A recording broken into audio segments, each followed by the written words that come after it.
Hello, my name is Valarmadi and I'm representing UTHM, FKEE and GS Energy Group in participating in research and innovative technology competition by Faculty of Engineering Technology. Our project is mainly about designing a mini hydropower system at Pahang River.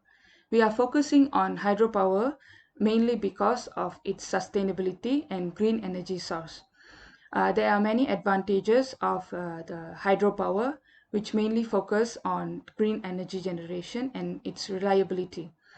The hydropower plant is a very great alternative renewable energy source, unlike the fossil fuel. In this project, we discuss the proper selection of mini hydropower plant components, such as turbine type, penstock size, and the net height length, which are the major components for this project.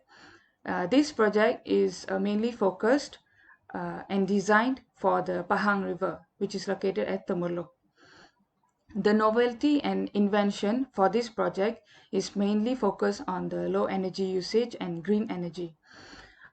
With proper alteration, it can be upgraded to generate higher electricity. And because of the source of the energy is water, there will be a continuous energy harnessing. And the maintenance also very straightforward, where it can be maintained by locals. And the main objectives of this project are to design the optimal mini hydropower system for Pahang River by using computational method, and also to develop a sustainable, ecologically beneficial alternative production of renewable energy. These are the calculated specification for design. So the hydropower is run-off river type. The output power is 1000 kilowatts.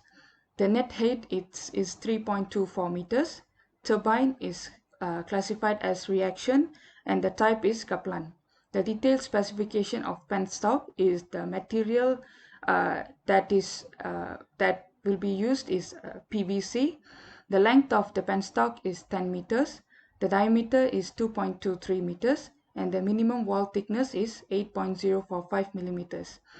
The generator that can be used for this mini hydropower system is 3-phase with a rating of 1000 kilowatt. There is a very good market potential for this project, mainly because of the low running cost, which makes it very economical. Also, there is no charges for the source of the power. The extra energy harnessed can be sold to rural areas without electricity, where high profits can be made. This project is very useful for the B40 community, as it provide accessibility for accessibility of electricity to the B40 community, which can be inclusive of economic growth with electricity that can help the B40 community to upgrade their lifestyle. Finally, the sustainability of this project is very good, especially because of the green energy. This mini hydropower system harnesses useful energy without depriving it, like I said, unlike the traditional fossil fuel. So it is less intrusive on the environment. This also promotes importance of clean waterways, where the efficiency of the mini hydropower is partially reliable on the cleanliness of the waterways. Also, there will be no pollution emitted during the power generation. So that's all from me. Thank you.